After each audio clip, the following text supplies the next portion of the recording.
Vinny? Arne, what satisfaction do you take from coming away with a point, or is the feeling more about the 2 points that got away and the chances that got away tonight? That last thing. The only reason why we could be happy with a 2-2 was that they got the last chance of the game, and maybe their third chance after scoring 2. So that could be the only reason that we would say, okay, a point is good to take. But for the rest, I think for everything else, I'm not happy with the 2-2. I wasn't happy at all being 2-1 down at half time. That didn't reflect, in my opinion, the first half at all. But yeah, it's the thing of football. If you can see the set piece, things can change quite quickly.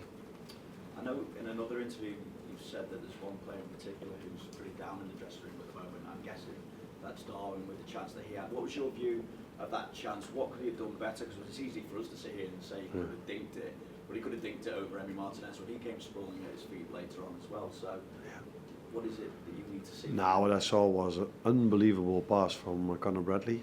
And what a power run from Dominic Szoboszlai, who made, in my opinion, the perfect choice to square it, because from a 1v1 to the goalkeeper, he made it an open goal chance. Yeah, and then Darwin was, of course, it was not the best leg. No, he's right-footed, of course, but it was still a big chance. And yeah, very unlucky. And I was hoping that he could have got another one. Because a player like him probably wouldn't miss 2 chances in a row, and he was very close afterwards when he went towards Martinez again. But yeah, Martinez made a great sliding tackle to win the ball.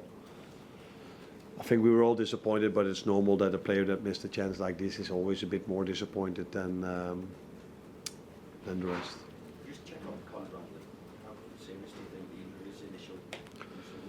Yeah, it's difficult, but if he felt a bit when he made a sprint, then tried to continue, but had to go out.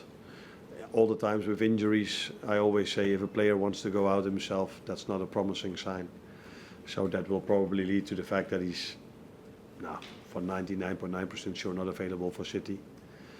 And I didn't expect him against Newcastle as well. And then we have to see if it's 1-2 weeks or if it's going to be even longer. Does every team naturally have a little bit of a dip in a season? Do you feel like that's what you're having at the moment? Is that a natural thing? Or? We have a dip, why? Just in terms of results, in terms of performances, it's a hard season. You've been brilliant all season, but does every team naturally have a little bit of that? I think every game has its own story. I think in terms of performance, we weren't brilliant at all at Everton. But for obvious reasons, we were very unlucky to lose over there. It felt like losing, but it was a draw. To come away with a draw over there. Today, I liked our performance a lot, much more than I liked our performance against Wolves. From what I liked the most, playing the ball, bring the ball out from the back, creating chances. So no, I don't feel like that at all. I think if you go away at Villa, that's always a difficult fixture. If you start the season, oh, Villa away, that's a difficult one. Oh, City away, that's a difficult one. Yeah. So performance-wise, not a dip at all today, in my opinion, but you might disagree. And what we must not do, and we've done that a bit too often now, is that we don't get what we deserve. And if you look at all the chances, if you put them in a row from us and from them, I think it's clear which team should have won this game. And we must not make a habit out of that, because it happened a bit too much now. And still, we are 8 points clear with Arsenal a game in hand. Salah, the goal and assist tonight, it's just his figures are off the scale. It really feels like he's on that mission every game. It's just remarkable for you. Yeah, he is. But not only him. I think I couldn't have asked more today from all the players. They've worked so incredibly hard in a fixture list like we have, with so many games to be played, 2 difficult away games at Everton and here, emotional games as well, because not only the quality you face, you also play against the crowd, because they are really helpful at Everton and here again as well. So, but Mo, yeah, great goal, although Jot deserves a lot of compliments for that goal as well. And the second one, yeah, was maybe a bit lucky because it got deflected. But we were there so many times in that period of time that it felt to me that we definitely served that 2-2 at that moment. Yeah, Arne, could you just explain the formation today with Curtis and Dominic? It seems slightly different. Why did you do it and did you think it worked? Result-wise, going 2-1 in at halftime, you could say it didn't work. Performance-wise, it worked really, really, really well.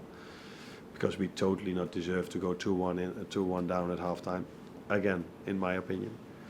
The reason why we did this is that Lucio played 3 games in 7 days. I played him at Plymouth because I knew I had Cody, so I could switch them around if needed. But then Cody got injured in Everton because he got a big knock. And all of a sudden you have only one winger left. So that's why for today we felt this could work. And I think it did if you look at the amount of chances we created and how we played the game. But yeah, result-wise you never know if you would have done differently what have happened. But it wasn't smart to play Lucio 90 minutes again. The same way I had to take out Jot and Trent, both coming back from injuries. Jot hasn't played for 4 or 5 months. It's the second start now after 4 or 5 months. So yeah, you have to take care of them, especially in a period of time where you play so many games.